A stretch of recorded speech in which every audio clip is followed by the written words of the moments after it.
పెళ్ళైనా పండగైనా వేడుక ఏదైనా పట్టుచీరల ప్రత్యేక వేదిక వారాహి సిల్క్స్.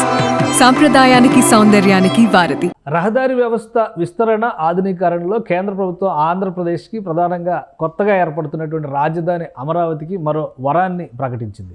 ఒక రకంగా చూస్తే జాతీయ రహదారులన్నిటినీ కూడా అమరావతి వైపు పరుగులు పెట్టించే విధంగా ఒక ప్రణాళికని కేంద్ర ప్రభుత్వం అమల్లోకి తీసుకొచ్చేటువంటి ప్రయత్నం చేస్తుంది. దీనిలో భాగంగా 216 నంబరు అలానే 65వ నంబర్ జాతీయ రహదారుల్ని అనుసంధానించేటువంటి అధ్యయనం కోసం డీటెయిల్డ్ ప్రాజెక్ట్ రిపోర్ట్ కోసం కేంద్ర ప్రభుత్వం టెండర్లను పిలిచింది. ఇది చాలా ఆసక్తికరంగా మారింది. ఎందుకంటే ఇది ఉభయ గోదావరి జిల్లాలతో పాటు కృష్ణా గుంటూరు జిల్లాలని పెద్ద ఎత్తున అటు తీర ప్రాంతం నుంచి ఇటు హైదరాబాద్ వైపు వెళ్ళేటువంటి మార్గాల వైపు అనుసంధానించేటువంటి ప్రధాన ప్రక్రియ కాబోతుంది. ఒకసారి మనం పరిశీలిద్దాం. మొత్తం 229 కిలోమీటర్ల మేర మొదటి దశలో 216వ జాతీయ రహదారిని విస్తరించేందుకు 6 వరుసల రహదారిగా విస్తరించేందుకు కేంద్ర ప్రభుత్వం ప్రణాళికలు సిద్ధం చేసింది. ఈ 216వ నంబరు జాతీయ రహదారి అటు కాకినాడ నుంచి ఇటు మచిలీపట్నం పోర్టుని కూడా అనుసంధానించే విధంగా, అంటే ఈ 216వ నంబరు జాతీయ రహదారిని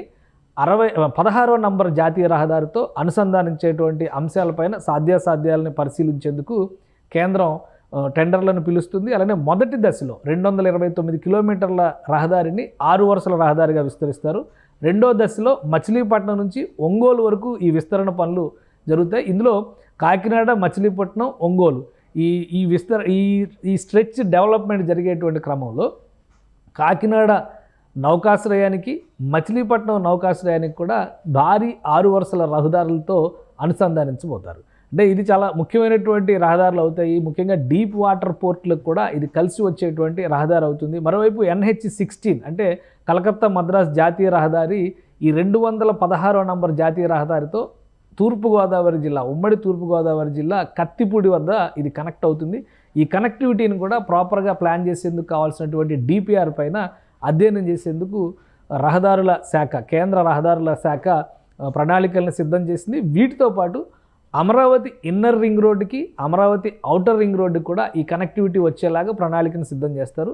దాంతో హైదరాబాద్ జాతీయ రహదారి, విజయవాడ హైదరాబాద్ జాతీయ రహదారిగా పిలిచేటువంటి 65వ నంబరు జాతీయ రహదారితో కూడా వీటిని అనుసంధానిస్తారు. సో దీనివల్ల ఇటు తెలంగాణకి, ఆంధ్రప్రదేశ్కి మధ్యలో అమరావతికి కూడా కనెక్టివిటీ పుష్కలంగా పెరుగుతుంది. దీనికి సంబంధించి ఆసక్తి కలిగినటువంటి కన్సల్టెన్సీలని టెండర్ కొటేషన్ సబ్మిట్ చేయాలంటూ కేంద్ర ప్రభుత్వ రహదారుల శాఖ, ఉపరితల రవాణా శాఖ నోటిఫికేషన్ రిలీజ్ చేసింది. ఇది ఫైనల్ అయిన తర్వాత ఈ ప్రాజెక్టు ఏ స్థాయిలో అమలు చేయబోతారు, ప్రణాళికకి సంబంధించి కనీసం 3 సంవత్సరాల నుంచి 4 సంవత్సరాల వరకు సమయం పట్టొచ్చు. కానీ ప్యాకేజీలుగా విభజించడం ద్వారా ఈ రహదారి వ్యవస్థను మొత్తాన్ని కూడా స్ట్రెంథన్ చేయాలి. దీనివలన అమరావతి రాజధాని నగరానికి అటు తూర్పున, ఉత్తరాన ఉన్నటువంటి ఆంధ్ర ప్రాంతంలో ఉన్నటువంటి జిల్లాలు, ప్రధాన పట్టణాలతో అనుసంధానం జరుగుతుంది.